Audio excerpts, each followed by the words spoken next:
Bonjour, c'est Ursule encore. On est le 11 juin 2022. Alors, je viens sur la trompette aujourd'hui encore et je viens proclamer le retour de notre Seigneur Jésus-Christ. Soyons tous bénis, amen, et que sa joie soit notre force en ce jour. Alors, sortiras-tu du désert pour la terre promise? Vas-tu réussir à sortir du désert? Nous savons que Moïse a été appelé par l'Éternel à faire sortir Israël d'Égypte. Et ils sont sortis d'Égypte à bras de fer, ils étaient contents. Et ils sont venus, ils ont campé dans le désert pendant un certain temps. C'était en principe un voyage peut-être de 2 semaines. Finalement, ça a duré 40 ans de souffrance, de galère, parce que Israël était dans le péché. À chaque fois, ces péchés se manifestaient. Et puis finalement, ce n'est pas ceux qui sont sortis d'Égypte qui ont réussi à entrer dans la terre promise, c'était une autre génération. Leurs enfants qui ont réussi à entrer dans la terre promise. Et c'était vraiment un pèlerinage de beaucoup d'épreuves. Amen. Et Dieu s'est glorifié, parce que c'est lui qui a fait sortir Israël d'Égypte. Il s'est glorifié. Il a rendu gloire à son nom. Amen et alléluia. Et on est dans le temps aussi où on est appelé à sortir d'Égypte qui est Babylone, ok? Ce monde. Les enfants de Dieu qui attendent sa venue attendent que Jésus vienne les chercher.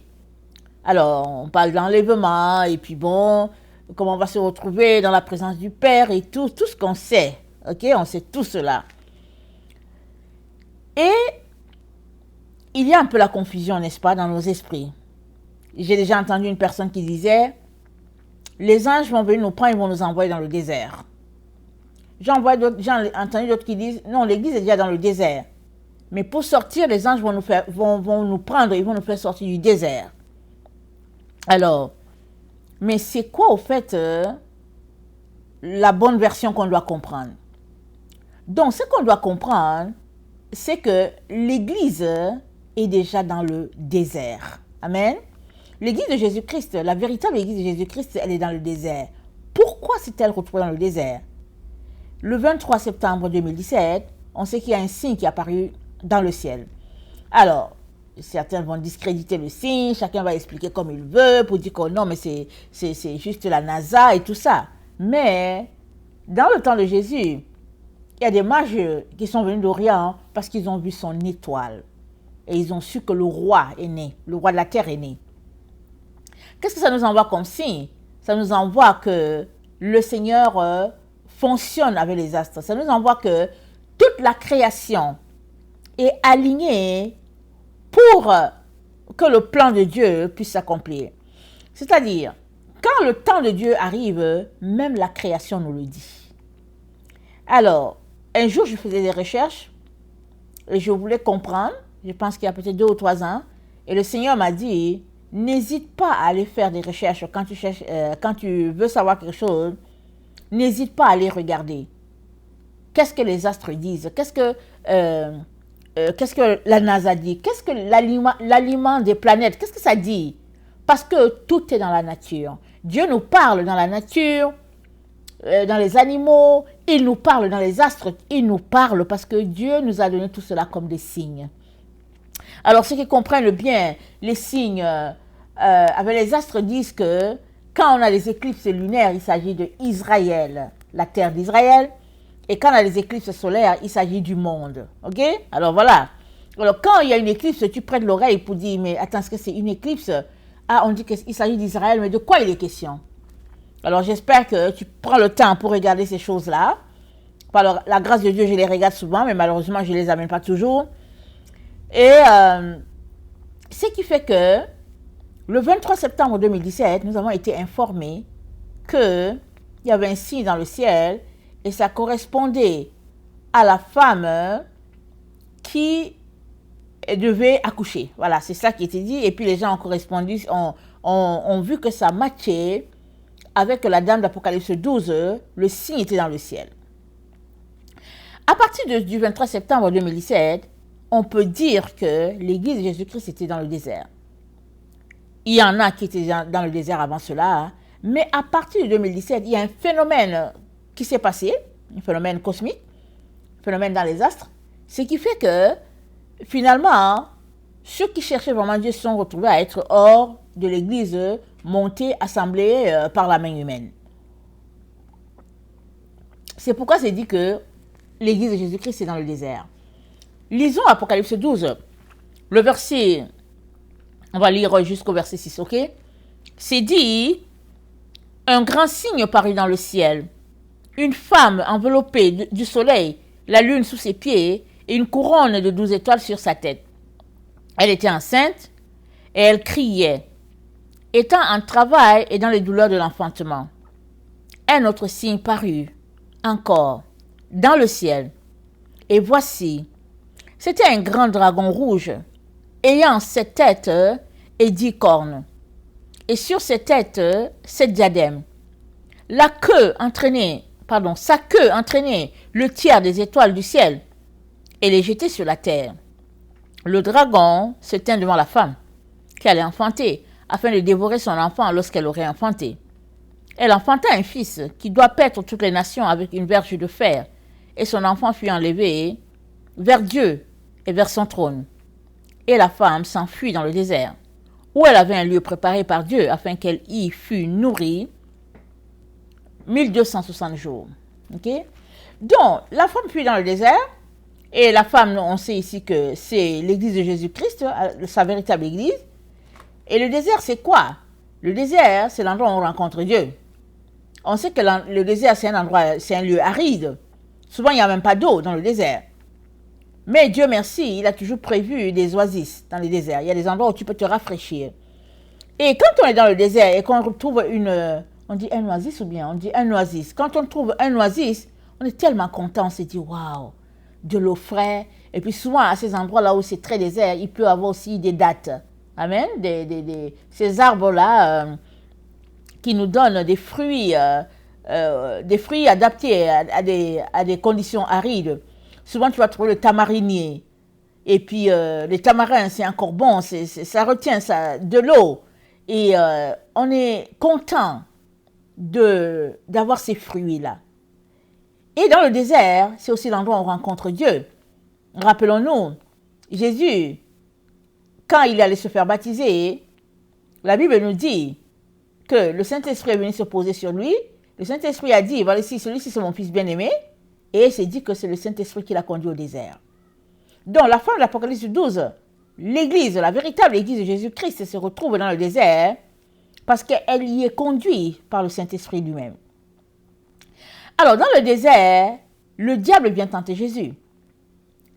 Et Jésus lui dit, il est écrit, il est écrit, il est écrit. Jésus ne succombe pas à la tentation. Et on comprend que dans le désert, c'est la parole de Dieu qui nous soutient.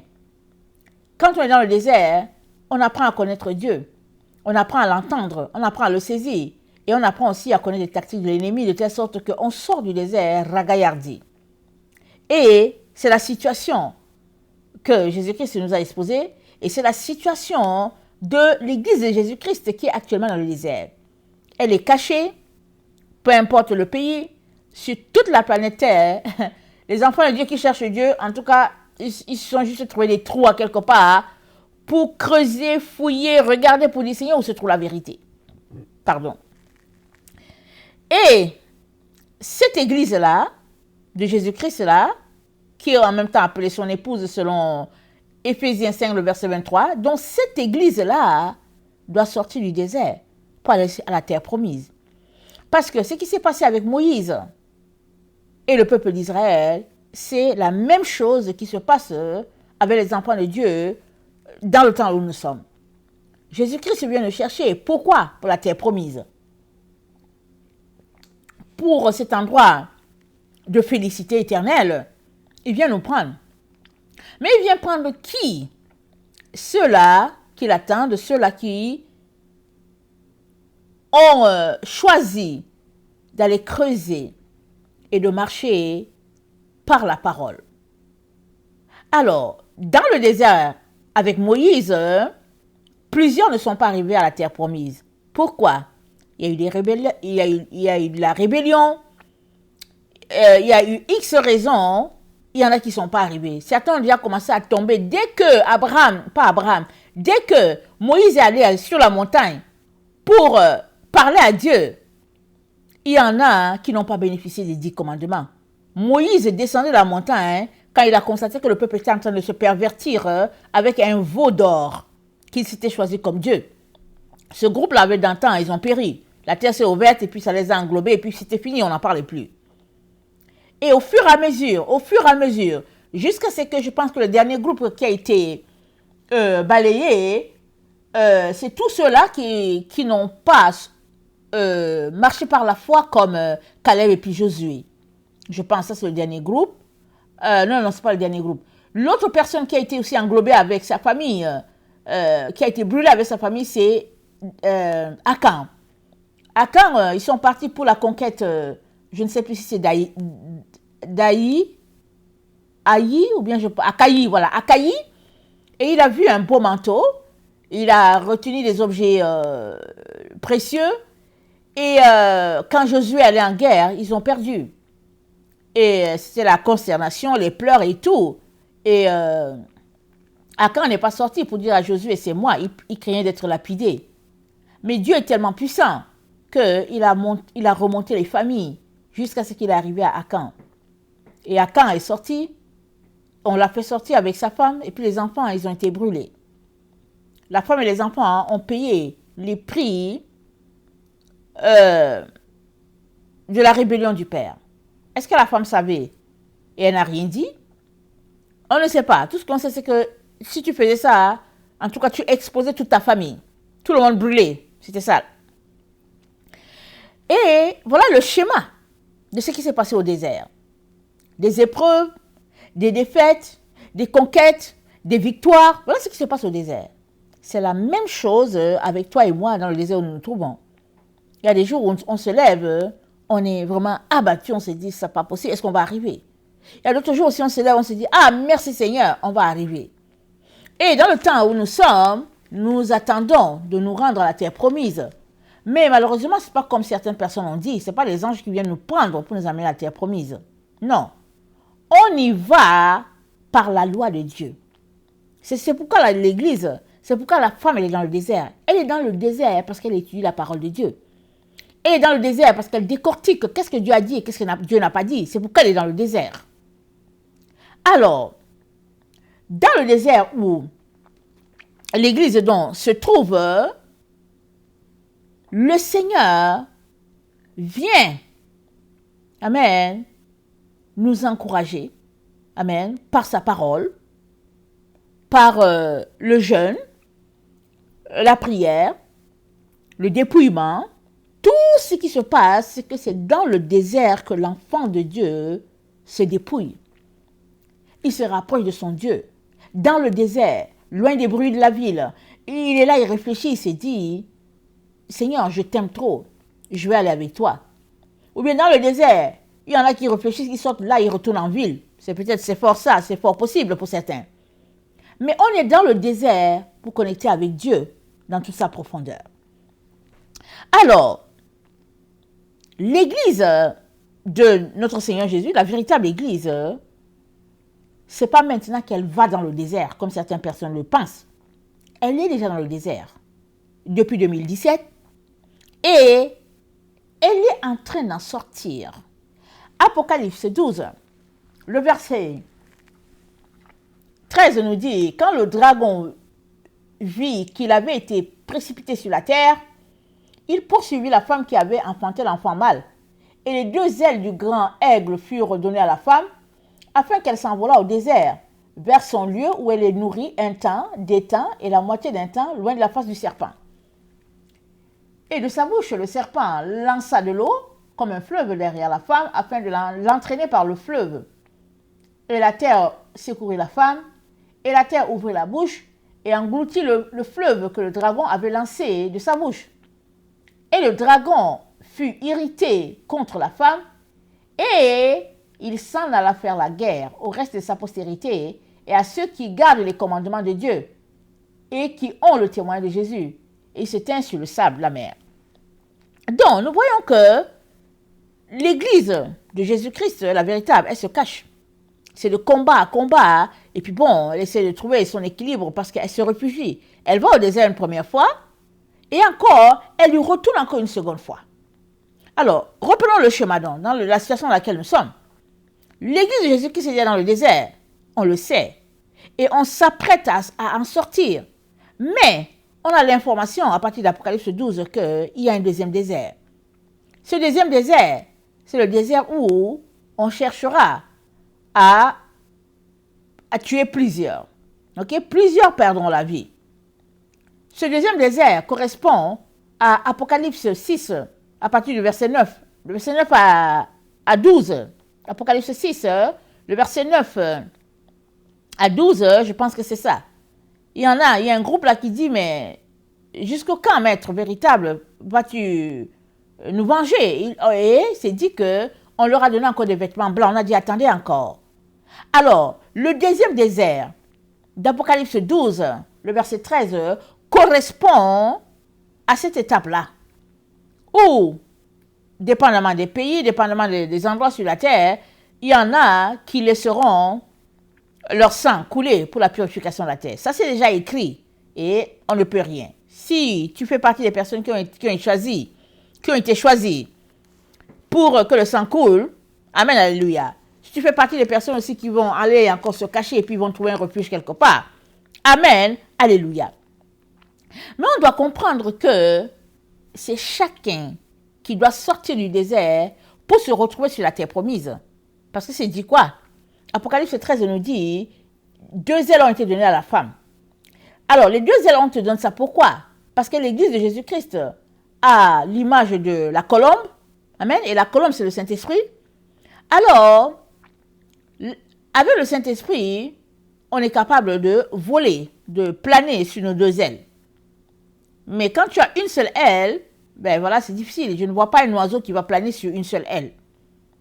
Alors, pendant des siècles, l'église de Jésus-Christ a été entraînée à avoir une seule aile, l'aile du Père. Et on est dans le temps où Dieu ouvre nos yeux pour qu'on sache que, avec notre Seigneur Jésus-Christ, sa doctrine repose sur 2 ailes. L'aile maternelle et puis l'aile paternelle.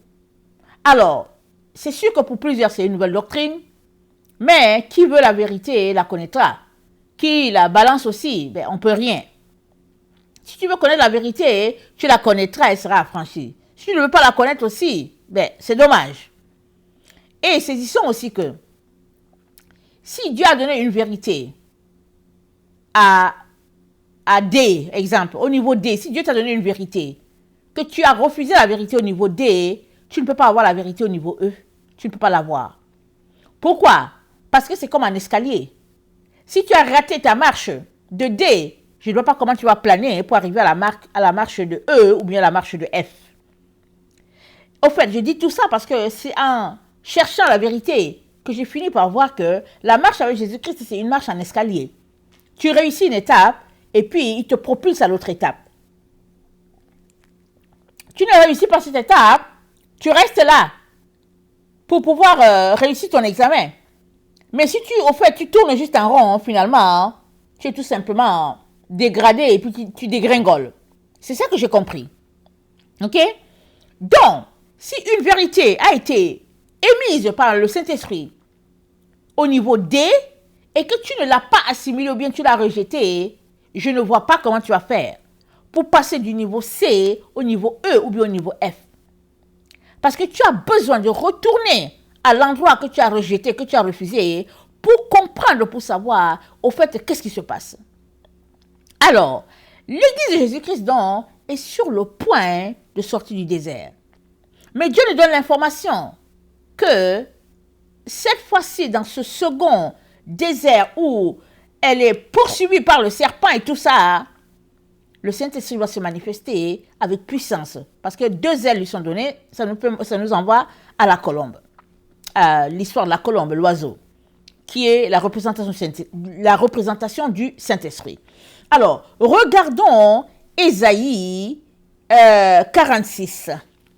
Le Seigneur nous donne une information là-dedans, très pertinente pour chacun d'entre nous. Ésaïe 46, le verset 20. Il nous dit ceci, notre Dieu. Bon, ça commence déjà bien. Parce que ma référence, c'est pas ça que j'ai. Attends, est-ce que c'est le verset? C'est 46? J'ai l'impression que c'est 45. C'est 45, excusez-moi. Ésaïe 45, le verset 20. Assemblez-vous et venez approcher ensemble. Réchappez des nations.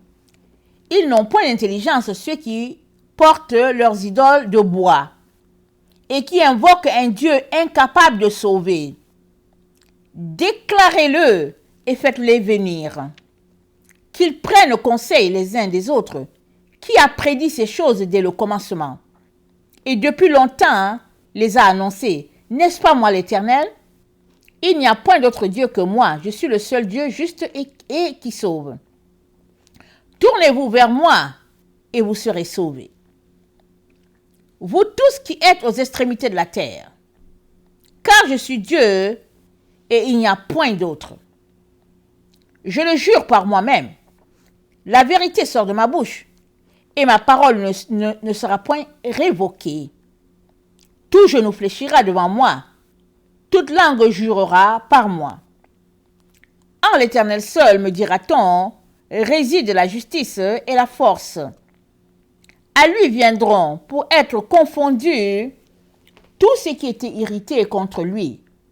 Par l'Éternel seront justifiés et glorifiés tous les descendants d'Israël. Donc Dieu dit à ses enfants, les réchappés des nations, de s'assembler. Pourquoi les appelle-t-il les réchappés des nations? Parce que sur la terre, il y aura un carnage. C'est comparé à un carnage, la vie sur la terre. Mais il y en a qui, au fait, vont s'accrocher à leur Dieu. Amen. Et Dieu les appelle. Maintenant que le système d'élimination est passé, alors Dieu regarde qui sont ses enfants. Il les compte. C'est ça qu'il est en train de dire. Et avant que ce jour arrive, il nous parle au verset 22, il nous appelle et nous encourage à nous tourner vers lui afin qu'on puisse être sauvés. Des extrémités de toute la terre, il nous appelle. Il dit, je suis Dieu, il n'y a point d'autre. Je jure par moi-même, la vérité sort de ma bouche et ma parole ne sera point révoquée. Tout genou fléchira devant moi, toute langue jurera par moi. Alors, il dit, je suis Dieu, il n'y a point d'autre. Je jure par moi-même. Ce Dieu-là qui jure par lui-même, là, c'est lui le vrai Dieu. Il a donné une loi que nous devons observer. Et on vivra par cette loi-là. Qu'on soit du 21e siècle, qu'on soit du premier, qu'on soit de quel siècle, peu importe, c'est par cette loi-là qu'on vivra. Les gens du premier siècle, ils ont vécu avec. Les gens d'avant que Jésus-Christ vienne, ils ont marché comme ça. Enoch, Abraham, Moïse, et on est dans le leur si on veut marcher autrement. On nous a appris dans notre temps à marcher autrement selon une église moderne, l'église de l'Odyssée. Mais Dieu nous dit qu'il est Dieu. Sa loi n'a pas changé et il jure par lui-même. Tout genou fléchira devant lui. Ça veut dire quoi? Fléchir le genou devant Dieu, ça veut dire que tu reconnais qu'il est Dieu, il est Seigneur au-dessus de ta vie et que toi, tu n'es que son esclave. Tu n'es que son serviteur. Tu n'es que son enfant. Ça veut dire quoi? Ça veut dire que tu obéis à sa loi. Dis-moi si tu as déjà entendu qu'il y a un esclave qui n'a pas obéi à son maître. Parce que quand tu vois la punition qu'on fait à certains serviteurs, tu te demandes, tu te dis, mais qu'est-ce qui s'est passé? On dit que non, il n'a pas respecté l'enfant du maître, ou quelque chose de ce genre. Tu dis, ah bon? Ça, c'est dans les endroits là où il y a les serviteurs, les servantes. Alors Dieu, le créateur de tout l'univers, nous dit, tout genou fléchira devant lui. À ce titre-là, il nous dit de marcher selon sa loi. Regardons Jérémie 3, le verset 22. Jérémie 3,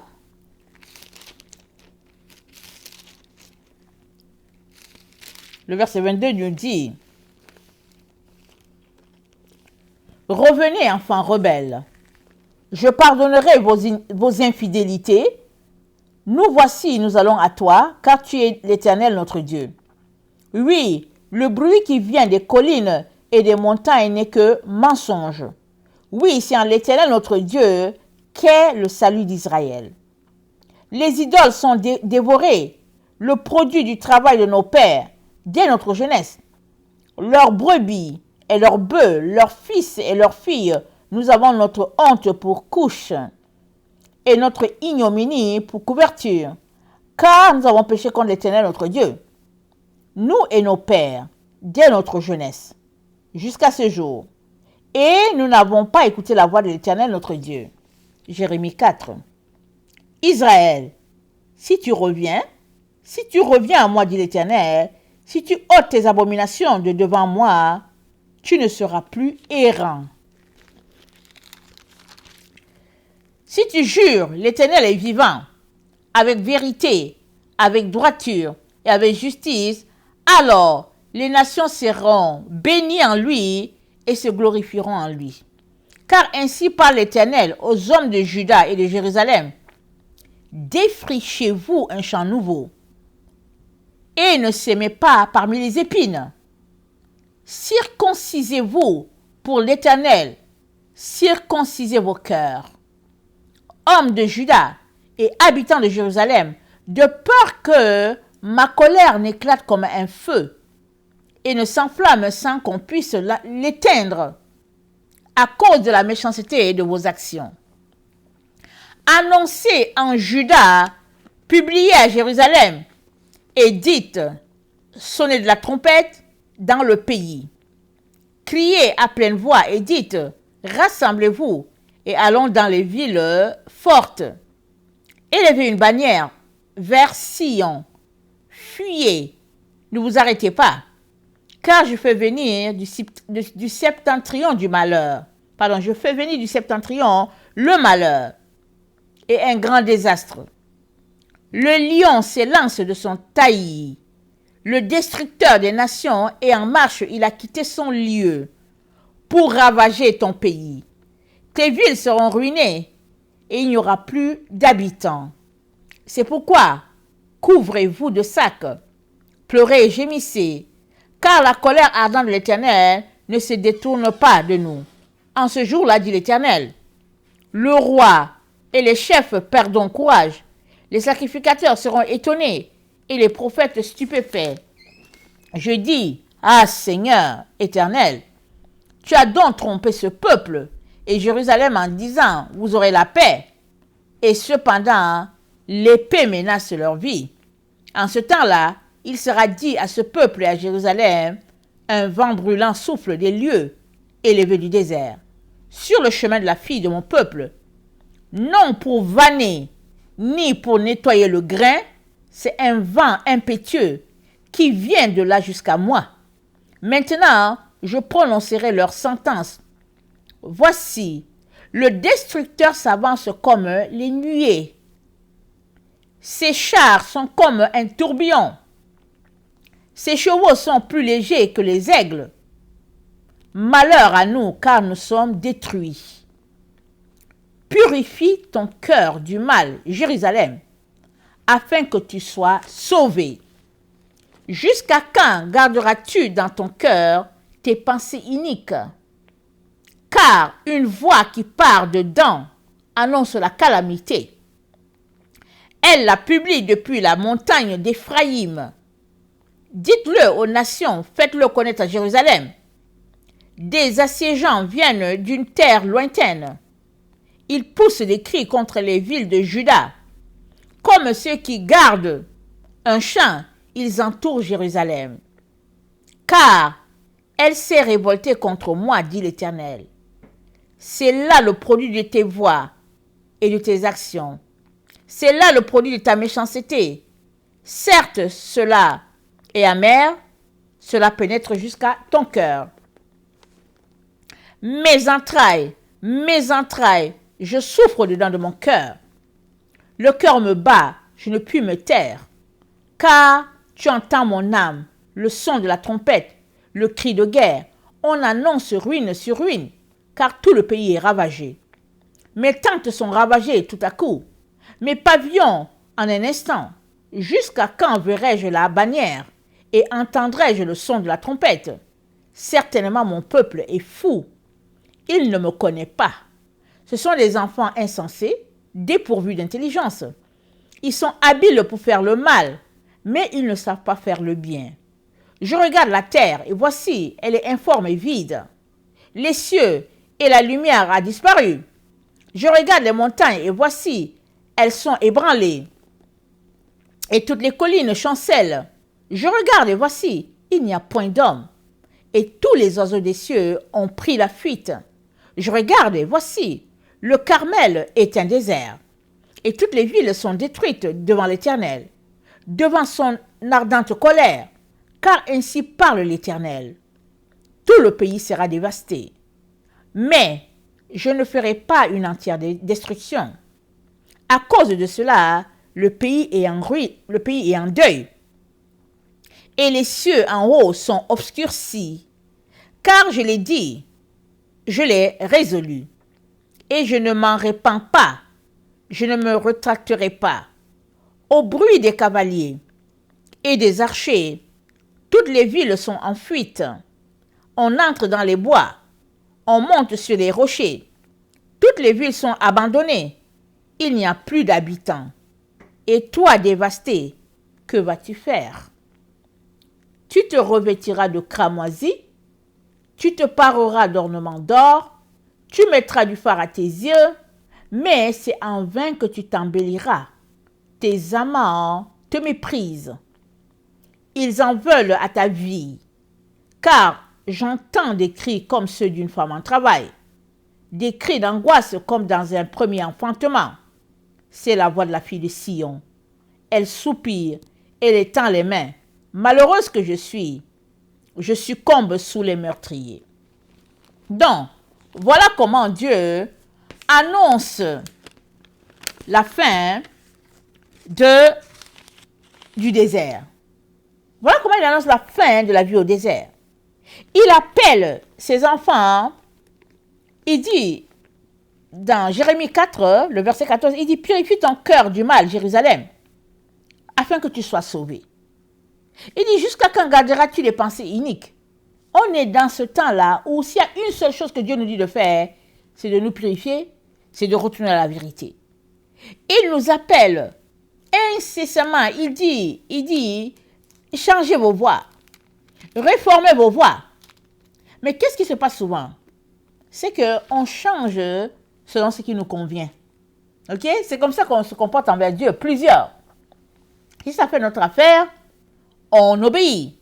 Si ça ne fait pas notre affaire, on dit, oh non, mais vraiment, il a dit que, voilà, et puis elle a dit que, voilà, et puis bon, et puis on essaye vraiment de se mettre dans tous les états, parce que ça ne fait pas notre affaire.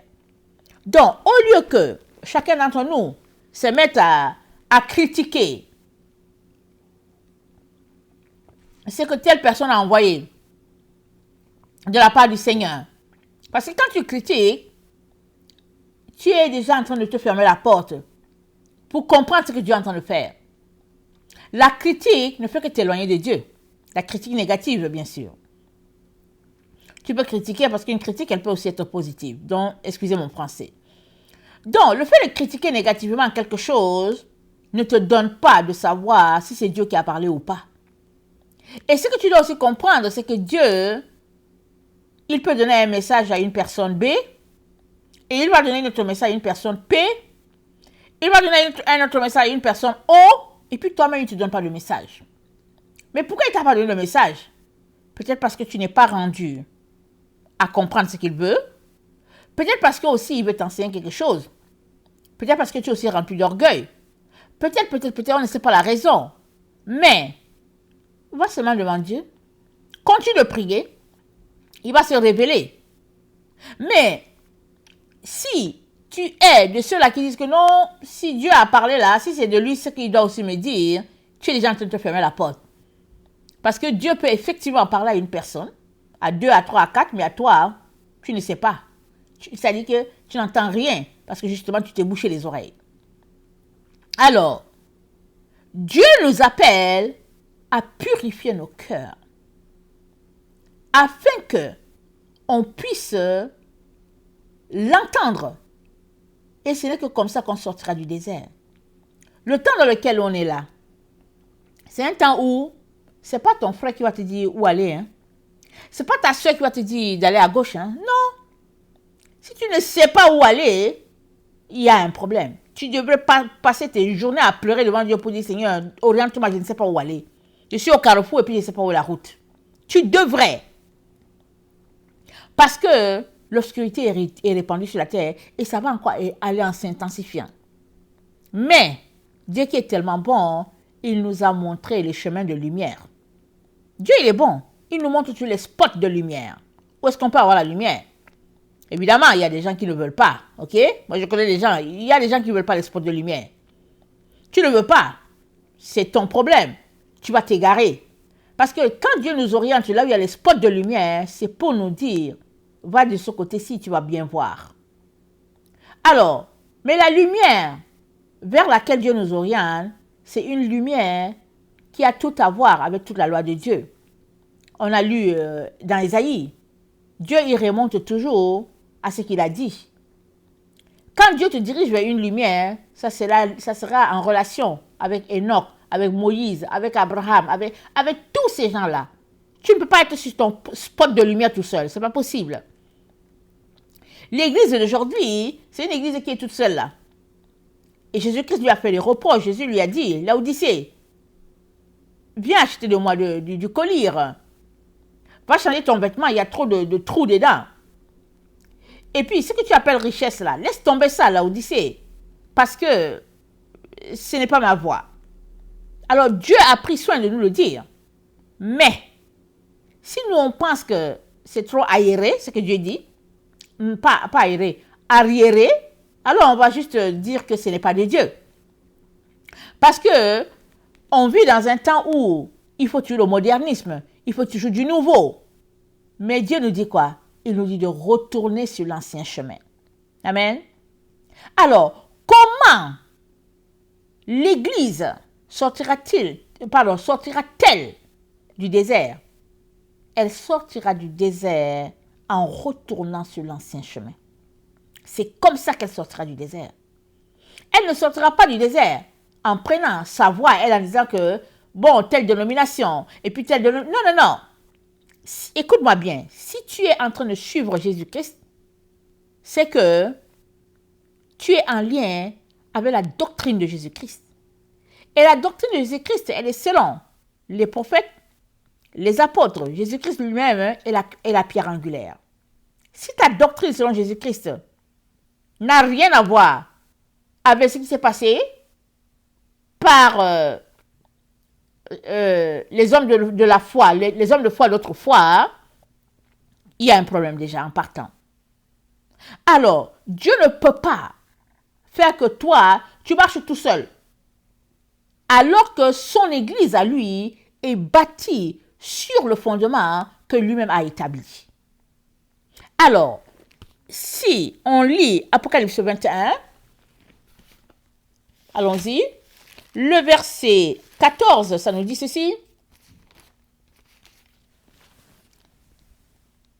La muraille de la ville avait 12 fondements, et sur elle, les 12 noms des 12 apôtres de l'agneau.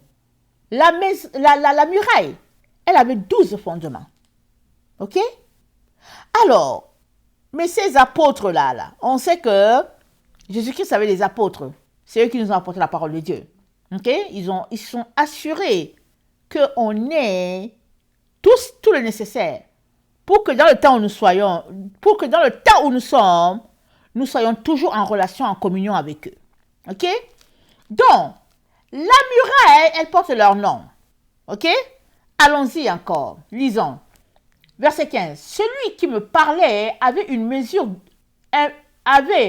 pour mesure un roseau d'or, afin de mesurer la ville, ses portes et sa muraille. Le verset 15, le roseau ici, c'est le témoin de la fin. Parce que c'est dit, celui qui me parlait avait pour mesure un roseau d'or. Le roseau, c'est un instrument de mesure, mais c'est une personne. Et c'est le messager de la fin. Malachie 3, c'est lui. Parce que c'est lui qui mesure. Si on lit, si on va lire Malachie, je ne veux pas aller. Allez-y lire Malachie. C'est dit quoi? Jésus dit quoi? Je vous enverrai mon serviteur. Il va épurer comme l'or. Donc ici, ça parle du messager prophétisé dans Malachie. Vous voyez? Dieu retourne déjà loin là-bas dans Malachie. Et il est ici. Le messager est là. Alors c'est lui l'instrument de mesure de Dieu. On continue. Verset 16. La ville avait la forme d'un carré, sa longueur était égale à sa largeur. Il mesura la ville avec le roseau et trouva 12 000 stades. La longueur, la largeur, la hauteur en étaient égales. Il mesura la muraille, et trouva 144 000 coudées, mesure d'homme qui était celle de l'ange. Donc, il mesura la muraille, il trouva 144 000 coudées. Ici, c'est les 144 000 d'Apocalypse 14. Ok? Apocalypse 14, on a vu sur le mont Sion, l'agneau avait 144 000. Donc, c'est les 144 000 là. Donc, la mesure, on les a mesurés. Et leur vie, leur sacrifice a plu. Amen à Dieu le Père. Et ils ont donc été assemblés. Ok? Donc, ils ont été mesurés. Retournons à Apocalypse 11. Si on va là-bas, on va lire. Dieu a dit, je vais donner le pouvoir à mes 2 témoins. Mais avant cela, Apocalypse 11, le verset 1 et le verset 2, ça dit, un roseau a été donné à Jean. Il lui a été dit de mesurer, mais le parvis extérieur ne doit pas être mesuré. Il a été donné aux nations. Mais le parvis extérieur, c'est quoi? Le côté, la cour, c'est quoi le parvis extérieur? Retournez dans le tabernacle de Moïse. Donc, l'extérieur, c'est la cour, c'est pas mesuré. Ce qui est mesuré, c'est le lieu saint et le saint des saints. C'est ça qui est mesuré. Ça veut dire quoi? Ça veut dire que dans le temps où nous sommes là, si tu ne marches pas selon la sainteté établie par notre Dieu, tu ne seras pas mesuré. Et cette sainteté-là, ça n'a pas à voir quelque chose avec toi que tu établis sainteté. La sainteté dont Dieu parle ici, c'est ça qu'il a établi lui-même. Voilà pourquoi dans Malachie, il nous dit que Lévi faisait sa joie. Que Lévi surveillait ses lèvres. Lévi faisait attention à ce qui sortait de sa bouche. Et que Lévi l'a honoré. Parce que la bouche du sacrificateur doit toujours, doit toujours distiller la vérité. Donc, Lévi est cité en exemple par notre Père. Alors, si tu te comportes comme un vrai sacrificateur, tu seras mesuré et tu te retrouveras là où il y a la muraille de Jérusalem. On continue. Verset 17. Il mesura et trouva, je suis au verset 18. La muraille était construite en jaspe et la ville était d'or pur, semblable à un verre pur. Les fondements de la muraille de la ville étaient ornés de pierres précieuses, de toute espèce. Le premier fondement était du jaspe, le second le saphir, le troisième le calcédoine, le quatrième l'émeraude, cinquième sardonyx, le sixième le sardoine, le septième chrysolite, le huitième le béryl, le neuvième le topaze, le dixième le chrysoprase, le onzième hyacinthe, le 12e l'améthyste. Ok. Verset 21. Les 12 portes... Attends, non, je vais m'arrêter là. Ok. C'est dit, le 10e de de chrysoprase, le 11e d'hyacinthe et le 12e d'améthyste. Donc voici la muraille. 12 fondements sur la muraille. Et il cite les pierres. Et si tu retournes étudier les pierres, tu vas voir que chaque pierre correspond aux familles d'Israël là, qui ont été sauvées, Apocalypse 7 là. Tu vas voir que chaque pierre, ça correspond à ce qui avait déjà été établi par Dieu le Père lui-même quand il avait remis la liste, quand il avait dit à Moïse ce que Aaron devait porter sur son habit. Vous vous rappelez, Aaron portait les 12 pierres sur son vêtement. Et quand il devait prier, il priait selon les pierres. Et quand il y avait un problème, il priait et Dieu lui révélait la pierre d'où venait le problème. Et Dieu lui révélait la famille d'où est sorti le problème. Donc Dieu les a tous identifiés par une couleur. Et quand nous regardons Apocalypse, on a lu quoi? Apocalypse 21 à partir du verset 14 jusqu'à le verset 20 que nous avons lu, nous voyons que la muraille, elle fait référence au fondement. C'est ça qui s'est dit, Apocalypse 14. La muraille de la ville avait 12 fondements. Mais c'est quoi le fondement? Le fondement, c'est la base. Avant de construire une maison, il y a une fondation. Tu ne peux pas construire la maison juste comme ça en l'air. Tu vas creuser pour avoir un fondement solide. Et si on va rapidement dans Éphésiens, nous avons cette information que, on va regarder rapidement.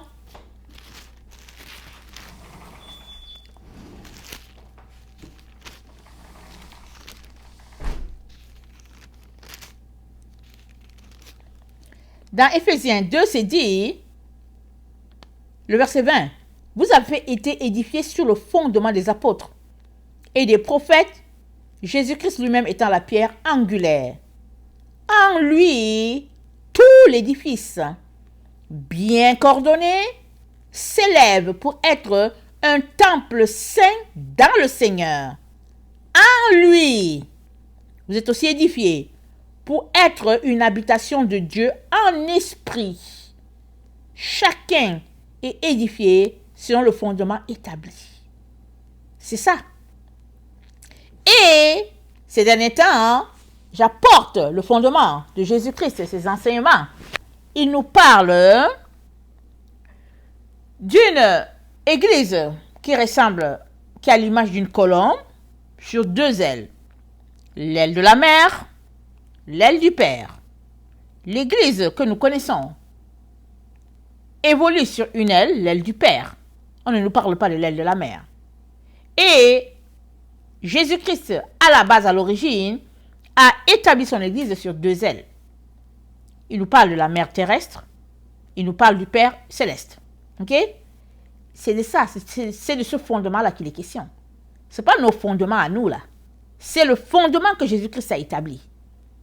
Alors, tous ceux-là qui vont se retrouver à marcher selon la vérité établie par Jésus, eux, ils vont se retrouver dans la Nouvelle Jérusalem. Voilà pourquoi la muraille, c'est la fondation. Vous savez qu'un mur, c'est ce qui sépare l'enceinte de la partie extérieure. Et nous sommes dans ce temps-là où l'église de Jésus-Christ, la véritable, est en train de sortir du désert. Ça veut dire quoi? Ça veut dire qu'elle est en train de retourner au véritable fondement établi par Jésus. Écoute-moi bien si tu m'écoutes. Cherche le fondement de Jésus. C'est ça que moi je t'apporte. Je te l'apporte. Mais si tu penses que ce que je dis, ça ne fait pas ton affaire, alors organise-toi pour trouver la fondation de Jésus à la base. Parce que si tu n'as qu'une seule aile et que tu penses que tu vas arriver à la Nouvelle Jérusalem avec cela, tu es en train de te tromper.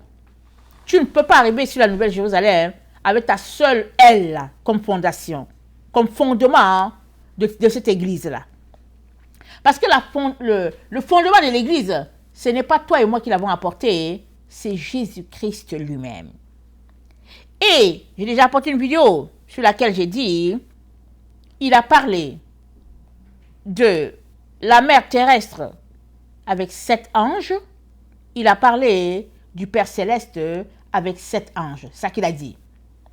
Alors, je ne me rappelle pas de où se trouve je ne vais pas aller fouiller dans cet enseignement que j'ai apporté, parce que ça va nous prendre beaucoup de temps, mais je sais que je vais rappeler ici que les 7 anges de la mer terrestre, c'est l'ange du soleil, et après, il y a l'ange de l'eau, et après, il y a l'ange de l'air, et après, il il y a l'ange de la terre, et après, il y a l'ange de la vie, et après, il y a l'ange de la joie, et après, il y a la mer terrestre. Ça fait 7. Maintenant, il y a les 7 anges du côté paternel, du Père Céleste. Il parle de l'ange de la puissance. Il parle de l'ange de l'amour. Il parle de la sagesse. Il parle de la vie, l'ange de la vie. Il parle, excusez-moi, de l'ange du travail. Il parle de l'ange de la paix. Et il parle du Père éternel. Alors, c'est sur ça que Jésus-Christ a mis son fondement. On a grandi, ils ne nous l'ont pas apporté. Alors, tu peux t'asseoir pour dire n'importe quoi, et raconter n'importe quoi. C'est ton problème, c'est ton choix. Tu peux aussi dire, Seigneur, éclaire-moi. Et puis, tu peux aussi dire que non, on n'a rien à voir avec les anges. C'est ton problème. Mais qui te garde tous les jours? C'est les anges qui te gardent. Ils te protègent partout. Alors, si quelqu'un te dit que tu n'as rien à voir avec les anges, il y a un problème. Parce que les anges sont partout chez toi, dans ta maison et tout. Imagine que tu es là, tu les ignores. Est-ce que c'est normal? Mais on nous a élevés à les ignorer. On nous a dit de les ignorer. Mais les gens qui n'ont pas Dieu, ils ne les ignorent pas. Ils savent que c'est important. Alors, tout cela pour te dire que on est au stade où, si tu n'as pas encore compris que c'est fini sur la terre et qu'on est en train d'entrer dans le nouveau monde, alors c'est grave si tu n'as pas encore compris. Si tu fais partie de ceux-là qui attendent que les anges viennent les prendre pour les envoyer dans le désert, alors je te dis réveille-toi, réveille-toi le plus rapidement possible. Parce qu'on est déjà dans le désert et on est en train de sortir du désert pour pouvoir aller dans la Nouvelle Jérusalem. C'est là qu'on est. Parce que tout est accompli. Tout est accompli. Donc, il est très important de savoir, si tu ne le sais pas encore, de réaliser, si tu ne l'as pas encore réalisé, que tu ne peux pas bâtir en dehors du fondement de Jésus. Je l'ai déjà dit plusieurs fois. Si tu m'écoutes là, ce n'est que de ça que je parle presque tout le temps. Si tu bâtis en dehors de la fondation, tu es juste en train de bâtir un autre bâtiment. Ça n'a rien à voir avec le bâtiment de Dieu. Et puis ça ne sera même pas compté. Ça ne sera même pas regardé par Dieu. Mais si tu veux bâtir selon Dieu, alors tu viens bâtir là où les autres ont commencé la fondation. Tu viens aussi poser ta part de briques sur ce qui a déjà été établi depuis des siècles. C'est là que tu viens bâtir. Tu ne viens pas bâtir tout seul là. Et voilà, et puis pour dire que non, mais moi je bâtis. Il est donc important que tu puisses t'assurer que tu es en train de bâtir de la bonne façon. Ça, c'est très important. Je terminerai donc en lisant Apocalypse 21 et à nous encourager encore à passer notre temps à pleurer devant Dieu pour que la vérité nous arrive parce qu'on est complètement à la fin. Apocalypse 21, le verset 21 nous dit les 12 portes étaient 12 perles. Chaque porte était d'une seule perle. La place de la ville était d'or pur, comme du verre transparent. Je ne vis point de temple dans la ville, car le Seigneur Dieu Tout-Puissant est son temple, ainsi que l'agneau. La ville n'a besoin ni de soleil, ni de la lune pour l'éclairer, car la gloire de Dieu l'éclaire, et l'agneau est son flambeau. Les nations marcheront à sa lumière, et les rois de la terre y apporteront leur gloire. Les portes ne se fermeront point le jour, car là il n'y aura point de nuit. On y apportera la gloire et l'honneur des nations. Il n'entrera, écoute bien, il n'entrera chez elle rien de souillé, ni personne qui se livre à l'abomination et au mensonge. Il n'entrera que ceux qui sont écrits dans le livre de vie de l'agneau. Amen. Très, très important pour toi et moi. Alors, si tu refuses la fondation de Jésus, tu n'entreras pas. C'est ça qu'il est en train de dire. On est vraiment au tard de tard qui annonce la venue de notre Seigneur. Malheureusement, on ne force personne, n'est-ce pas, à accepter ce qui est. Alors, je prie tout simplement que la vérité soit inculquée dans nos cœurs. Amen.